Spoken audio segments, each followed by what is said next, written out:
Hello and welcome to Travel Talk with Tammy.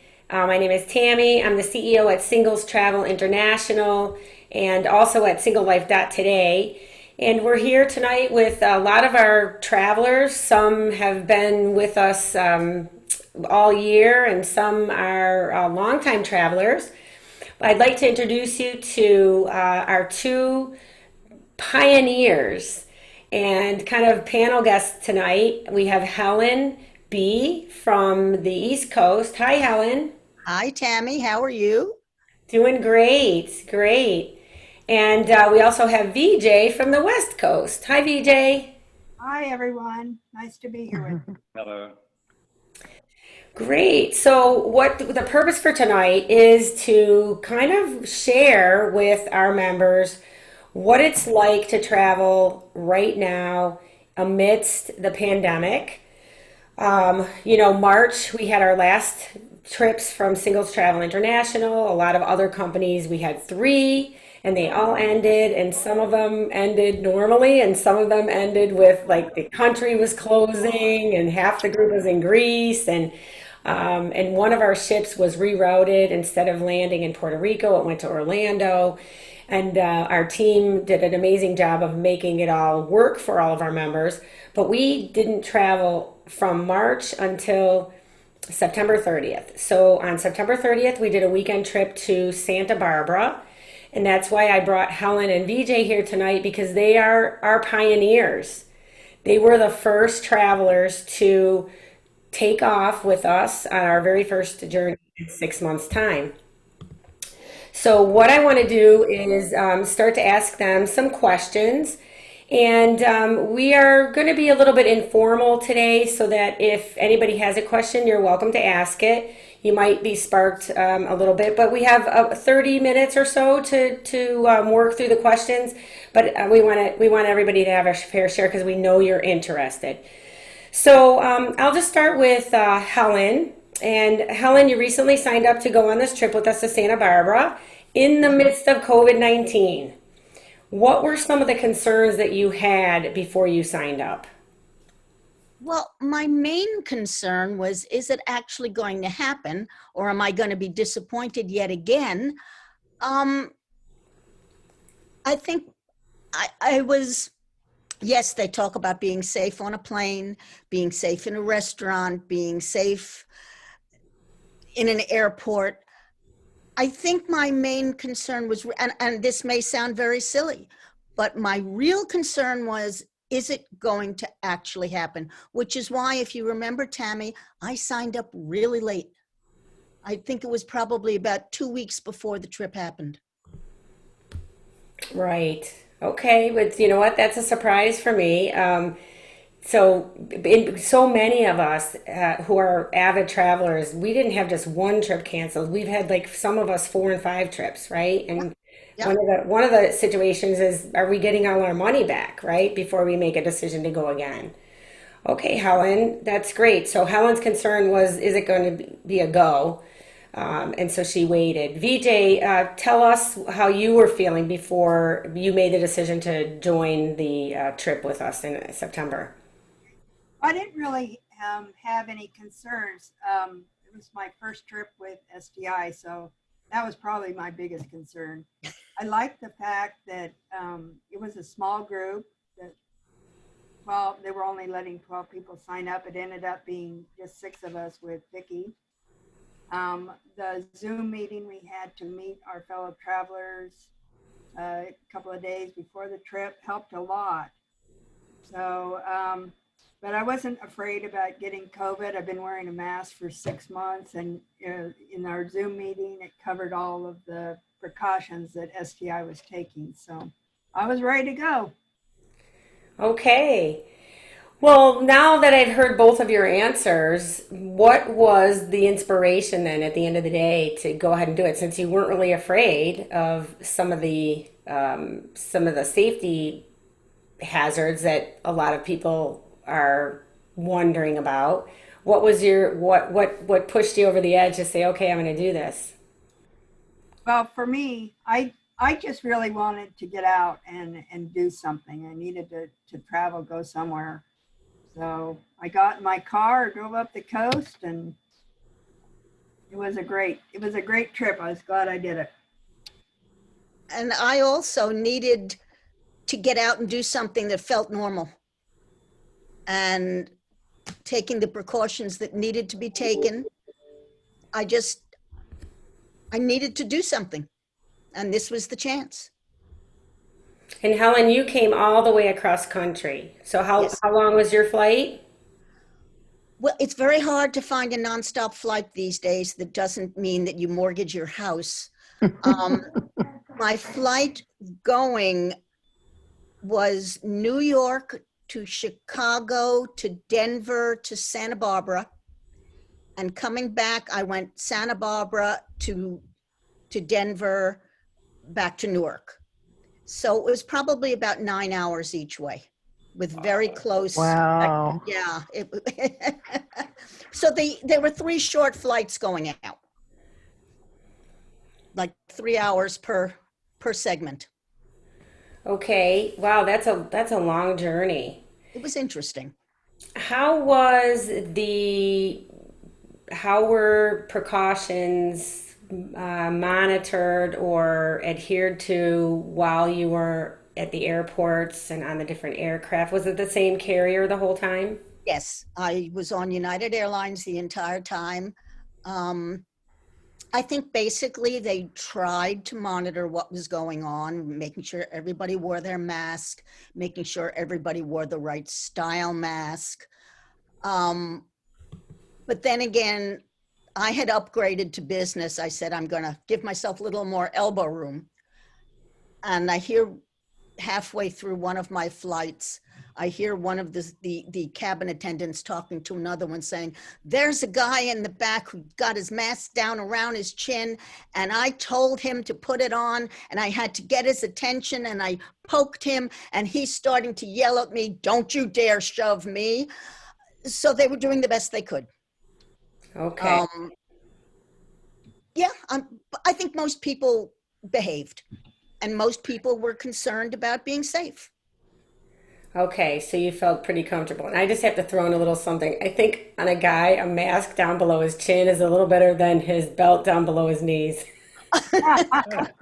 I'll accept that. I couldn't help it. That's really misbehaving. So, okay, so they were trying, and this was September 30th, guys, so it wasn't that long ago. This was really only actually 2 weeks away. We wanted to bring our travelers on after we knew that everybody was home and home safe and healthy. VJ, you drove up in your car, Yes. and how long was the ride? It was about 2.5 hours. Okay, well, you really killed yourself. I know it was hard, and I had a beautiful drive going up, and because of COVID, the freeways were pretty light, so it wasn't too bad. Okay, great. That's good. How would you say that your overall experience was on a vacation, having to adhere to the big three, I call it. So it's wearing the mask, keeping social distance of 6 feet, and sanitizing every 5 minutes. How do you think that weighed in on your vacation experience? I think knowing in advance that that's what was going to happen, it was no surprise. So you learn to wear your mask, and you learn to sit. We had at times we were sitting at different dinner tables, so we're waving at the people at the other dinner table. It was just part of, this is the new normal. So it was as normal as you could expect and didn't really get in the way. We were lucky that the hotel had an outdoor courtyard, so we had our drinks, our get together at an outdoor courtyard, which helped with social distancing, and you didn't have to worry taking off your masks. You could have a drink, so it worked out. It lent itself to what was going on. Can I ask a question? On the plane, did you social distance? How far away were you from people on the plane? You were sitting in a regular seat. There was no social distancing. And The the middle flight was seats, full. were the middle seats Yes, empty? my flight was full. In fact, I had gotten a notice from United that the flights were full and they anticipated the airport would be busy. And if I wished to change my flights, I could do so. But I looked at what was available and nothing else fit. So I put on my mask and there I went. Oh, the reason I was asking, I'm flying to San Diego Friday. Okay. And I'm just hoping that they don't have middle seats filled. What airline are you on? I'm on Southwest. I don't know what Southwest is doing. I But know you know, Delta. I know Delta's not doing middle seats right right, now, right. but I don't know what Southwest is doing. I will tell you that if you know you're going to wear your mask from the time, basically from the time you leave your house. I mean, I drove and parked my car at the airport, got on a shuttle to the terminal, had on a mask, had on a mask in the terminal, had on a mask in the airplane. So basically, for 10 hours, I'm wearing a mask, or even longer till I got to my hotel room. So as long as you know you're going to be wearing a mask, so you're not surprised. Um, some people had on face shields on top of their mask, and I had one with me, though I didn't feel that I had to wear it. I just didn't feel uncomfortable because I had my mask on with the PM 2.5 filter inside of the mask. And you know, I had on gloves at certain times and had the hand sanitizer. Um, and unless you're eating or drinking, and unless you're in business class, they're not giving you anything on the plane. Um, it was safe, but there is no social distancing. You don't expect it, and you won't be disappointed. Can I say something on that? I don't know if anybody else saw it or not, but I saw something. I got an email from, I used to fly United with standby all the time. And I get emails from them, and they were talking about the test that they were running with full flights and stuff like that. They would actually simulate interjecting maybe somebody sneezing with a mask off and COVID particles flying around, and it was cleared up in a matter of seconds or a minute, you know, or something like that. And they're saying that I forget what the It's part the per million filter. was, but it was It's just ridiculously low. Yeah, I heard that was 0.003 right. They spread. have really super It's really filters good. in the airplanes that bring in fresh air and expel some of the cabin air. I was speaking actually about a week or so before the trip to a United Airlines cabin steward. And he was telling me all about the air filtration system, and that it really is, as long as you're following the rules, the air is clear. So, and as I told Tammy before this, I had a COVID test a week ago Saturday, so about 10 days ago. So it was after our trip, and I'm fine. So I was traveling back and forth. I ran all around on our trip and nothing. So I think as long as you follow the rules, I don't think you have to worry about it. BJ, how about you for, that's great, guys. And this is what we want to do is engage in conversation. Let's help each other out because we are all curious and we're all world travelers. And VJ, you just joined the club. This was your first trip with us.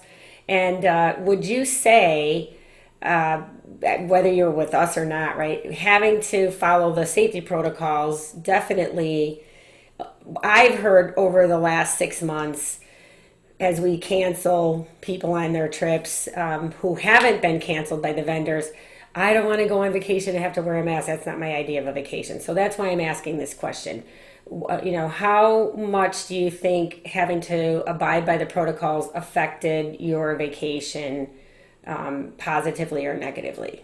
Well, I've been pretty much wearing a mask for the 6 months prior to that anyway, and hand sanitizing. So, I mean, if you don't want to wear a mask, then it's my thought you shouldn't travel because that's just part of staying safe. And it wasn't really that big a deal. We all wore it.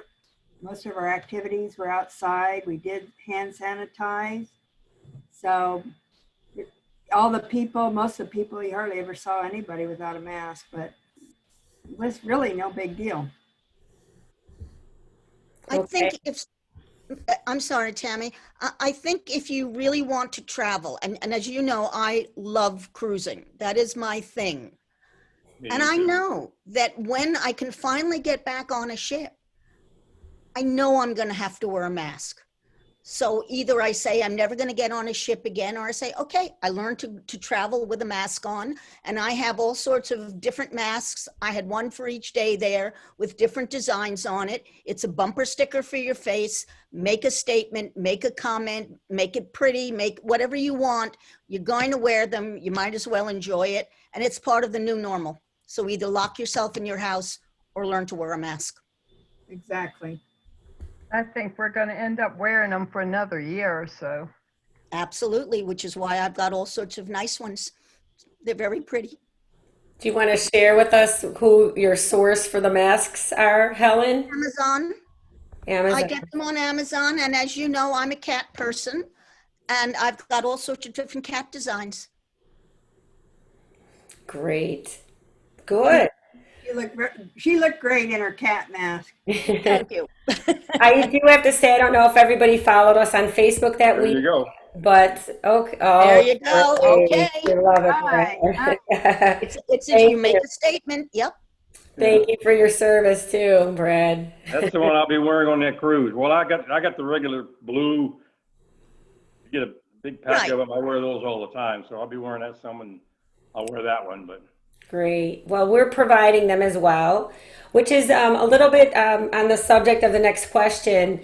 You know, here at STI, we quickly decided that, well, we did a survey and 25% of our members said that they were ready to go. No problem. It was like 23%.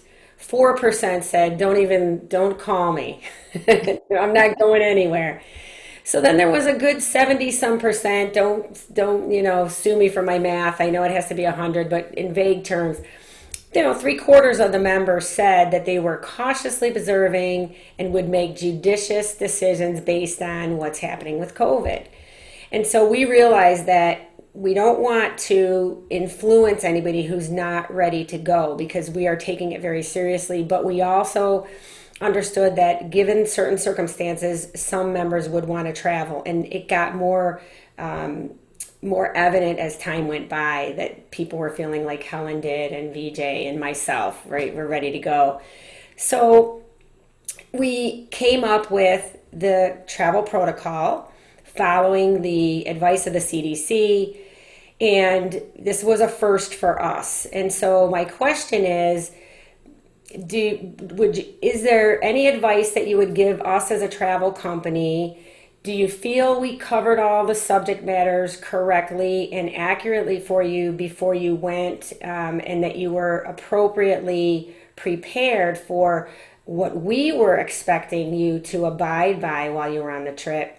And once we were on the trip, did you feel as though we took it seriously? And did that continued attention to caring for our members make you feel comfortable? And really then just wanting to know if there's any advice that you would give us or any additional things that you think we should be doing as a travel company to help our travelers feel safe on vacation. I think that you gave us more than enough information on what was going to be expected. And what was going to be expected was nothing extraordinary. It was basically follow the rules, wear your mask, hand sanitize. It was also arranged, since it was a small group, we kept everything individually. The day that we toured the wineries, it was just us. We were in our little vehicle by ourselves. We got to the wineries by ourselves. There was nobody else to worry about. So in that way, social distancing was fine. Other things that we did the third day when we were doing wine tastings in other places, each place was working on social distancing as well. We took a last minute hour boat ride, and there weren't a lot of people on it anyway, and they were making sure that everybody was wearing masks. and social distancing. So I think everything was really well done. And I think as long as we remain in small groups, which I sort of suspect is going to be the case for quite a while, I think it's fairly easy to social distance as long as you're aware of what you need to do. I agree. You know, the small group made a big difference, and all of our activities were outside, and you know, the weather was great up there, so that helped too. But yeah, I mean, it wasn't really much different than what your state regulates you to do anyway. So just got to follow the rules, and you're all right. So if you were to grade us as a travel company doing this for the first time, what would you give us? 10 plus. plus. A+, yep.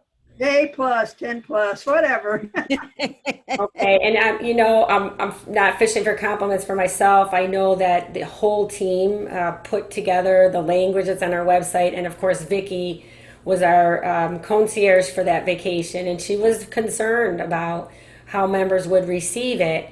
You mentioned, BJ, that we did do a Zoom meeting beforehand, and we are going to continue that. We will continue the Zoom meetings beforehand to help our members prepare. And we also, I'll mention that we had everybody on the group sign a form explaining or affirming that they would abide by whatever the situation required. Of course, it was the big three, and there were a couple of other items, and it was really, we were framing it to our guests, our members, in a way that is respectful of others. So we're trying to protect the least common denominator in the group, and if somebody is not wanting to share the experience and be safe, they probably would be better off traveling solo. And we want to protect our members. Everybody's over 50, so many of us are in that age range that is more susceptible, and which makes your bravery even better because you guys are just like 51, I think. So, that puts you in that. And so yeah, so I know that we are all in this as a team, and we have some core values here for the company, and caring and compassion are two of them. Respect is one of them, and of course fun, which was the initial value here at the company, which we do really well.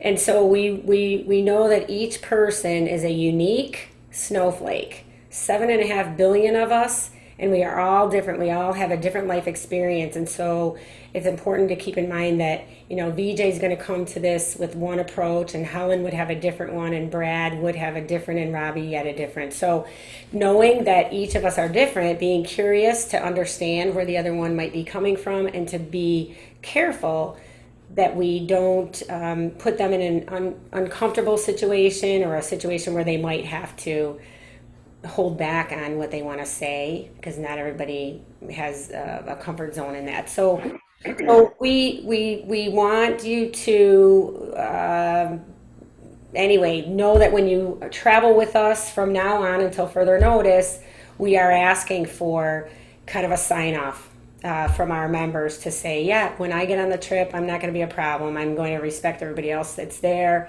and make sure that we are treating each other with respect. Well, Tammy, as I'm sure you know, in Europe, they were trying to do a few little, 2-3 day cruises. And I think it was MCS that was doing it. And any excursions you had to take with the ship. And people were told right at the beginning, if you leave the group, you are not coming back. And evidently at one point, a couple left the group, and they were denied access to the ship after that. And I think anyone who is traveling, as you say, we're signing off, we're going to abide by the rules. Otherwise, find your way home. We're adults and we know what is expected. Well, I know a lot of the cruise lines are doing that now. You have to use their excursions or you won't go back on the ship because they can control what you do and where you go when you're with them. But if you venture off, they're not going to let you back on. And that's most of them I've talked to. So Yes, at this point, most that's all of them. exactly what they're doing. Yeah. I I mean, it will would be, say, yep, go ahead. no, I was going to say, hopefully a year or so from now, because part of the fun of cruising is if you go to your, like I stopped off in New York on one of my cruises as we were going somewhere else. And I didn't need to play tourist in New York. So I spent the day, I had already been away for 3 weeks and I had another week to go. I left the ship and went to work for the day, which is a little strange, but that's me. Now, the way things are now, I would not be allowed to do that. Hopefully, a year or so from now, it will change and you could. But yes, for right now, you're going to be with the cruise line with whatever they're doing, and you're not going to travel off on your own. In line with that, Tammy, I have a question relating to the cruises and stuff like that. You know, you signed up a contract, was it short time excursions or something? And I was wondering, is that gonna, I'm going on the New Year's Eve cruise on the Allure, hopefully. And I had some excursions in mind. I reviewed what they had on short time, and I'm sure that Royal Caribbean has got some of the similar ones, but how's that gonna affect it? We're gonna be doing, or stop stuttering. Are we going to have to take the Royal Caribbean excursions? It's a great question. What Sorry? what we're planning Yes. to do is we'll wait until we send out your final vacation details 21 days before departure. So probably around 35 days beforehand. I know Vicki and I were talking about having a Zoom meeting with the members. Kind of the good thing about COVID, I've been in business, well, our family's been in travel for 40 years. We've been doing singles for 27. So I've seen up and down cycles in the economy many, many times. And one of the good things about a down cycle is nothing sells out, right? So be comfortable that nothing's going to sell out. So when you know that big picture, you're like, okay, it's not that much of a worry. What we wanted to do is get everyone together who's on the cruise. A, let's find out it's going. B, let's find out that which islands we'll be able to land in and what's available. And even the cruise line doesn't know that quite yet. So once we get to that 35-day mark, we'll know if it's a go. We'll know which islands we're able to get off of. And then you're probably right. If the trend that people have to take the protected excursions offered by the cruise line, we would have to go to Royal Caribbean. So we'll come up with a list of events. We'll get together. We'll decide which ones we want to do as a group. And like always, we know it's your vacation. So we encourage members to, if there's a must see for you, you've got to do that. And once you know that you're going to do that, by letting everybody else know in the group, you might have some other takers. Generally, then we'll have one or two events in each port, or excursions rather in each port, so that we do it together. Because that's the point of doing a singles vacation, is that you're doing it with other singles and you're enjoying the company of other singles and having that shared experience. So around 35 days out, when and if we know what excursions and what ports we're able to visit, Brad, then we'll have that Zoom meeting. We'll get everybody together and we'll talk about it, because it's your vacation and it's a new way of doing it. But why not? It makes sense. I suspect Royal Caribbean is going to have smaller groups for their own excursions in order to encourage social distancing. I don't think they're going to be able to fill a bus with 40 people. Right. That's probably true. There might be a situation to where you have to make sure you sign up early enough on the excursion to ensure you can get it, If they're Yeah, gonna have I'll less. be surprised, Brad, if anything's sold out. So I know, and it's very, very counter to some of the way we plan for vacations. Some of us like to plan early, so it's a little painful to have to sit and wait. But just know that we're on it, and we understand that there's a need and a desire to see the places that we're going to be visiting. Should we have Where, that opportunity? Yeah. where is that cruise going? That We're one is going, supposed, it's a Western Caribbean. It does, okay, it departs from Miami. It's Cozumel, Roatan, Puerto okay, Costamaya, yeah, and they're a private island. Coco right. Cay. I've been those twice. Yeah. I know that the ABC islands are open. Those are the only ones that I know that open. So I don't know if all your ports are open yet, but, Right. so, It's a very fluid situation. And, but those are really good questions. Helen and VJ, I want to ask you both, VJ, maybe you can weigh in on this one first because it was your first experience. And I hope you don't mind my saying that you had some hesitation and it was your kind of interaction with our team that helped guide you to take that first step. And so I want to hear from both you and Helen. What would you tell somebody out there like you in our age range, feeling isolated at home, wanting to get out and travel, but somewhat hesitant? And it could be for COVID-19 or it could be for other internal conversations that they're having with themselves about actually taking that first step. VJ, what kind of advice would you give to somebody?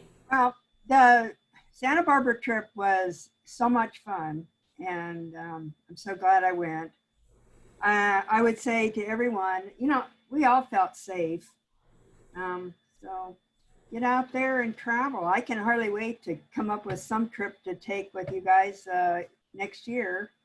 And just know you have to wear a mask. That's all. I mean, it's easy.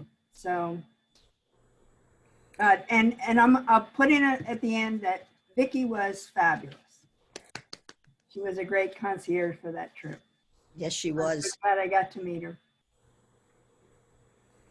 And VJ, for you in particular, you had been kind of watching our site for a couple of years, I think you shared with me, and wanting to go and opening the site and looking at the trips and closing the site and really kind of what do you think, if you don't mind sharing, what was it that was holding you back? Um, it was just a fear of traveling by myself. I have family, I have a daughter and friends, but they're all married. And it's just hard to find somebody to travel with. And once you retire, I mean, you got to go somewhere. So I was a big chicken. That's what I was. But now I'm not. I'm ready to go. Was that your first trip with STI? It was my first singles trip anywhere. Yeah. Oh, okay. Yeah. So way to go. We're how do I want to say this? We admire your courage because it is not easy. And I hear this conversation again for 27 years. I think I shared that with you. Many people say that they want to go, but they're just unsure and they're afraid to go by themselves. So I'm glad that you did it. We admire your courage. We welcome aboard. And I know that before you know it, you're going to graduate. You'll be a fearless world traveler like so many others that have passed through our lives and that for whom we're grateful. And it's funny because I traveled a lot for work, but it was different. And so now to be able to feel like I can go out and travel by myself with such a great group of people, it's definitely a good thing. I would recommend it to anybody. Thank you. Helen, what is your sage advice for some singles out there over 50 on the fence? Well, as you know, I've traveled with you. I've also traveled on my own. Get on a cruise ship. With any luck, meet somebody on Cruise Critic first, so I have somebody to have dinner with. But if you want to go out and do something, you gotta do it. My friends either don't have the time or don't have the money. So either I can go out there and be a brave little girl and do it. And to me, cruising is probably the safest trip to do on your own. Do it. You're not signing on for a lifetime. And we were lucky. We were a group of 6 ladies. We were all very different, but we got along and we had different points of view on things. But it's kind of a nice thing to see people and speak with people with different points of view. Could we have lived together for 6 months? I don't know, but I've never been on a trip for 6 months. But you go out and you meet new people and you see new things and you experience things, and you're not going to get that sitting home alone. So go out and do it. Yeah, I agree. Gotta get off the couch and go.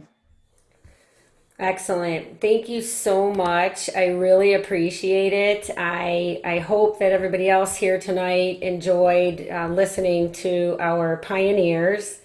And I'm going to sign off right now I got for. a question for you, when, if